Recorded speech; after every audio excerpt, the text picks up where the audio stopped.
To turn on pairing mode on HUAWEI FreeBuds SE 3, first of all, you'll have to start by inputting both earbuds inside this charging case, left and the right one, and open this charging case. Now rotate the case, and right here you'll be able to find this pairing button. So now probably you just know what to do. Just click and hold this button for around 2 seconds until this indicator starts blinking white. Now we can release and you are in the pairing mode.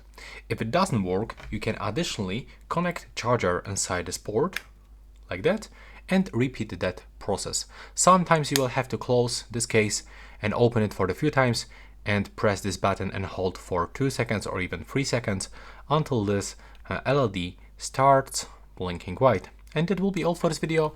Please leave a like, leave a comment if it was useful for you, and for sure you can subscribe to my channel.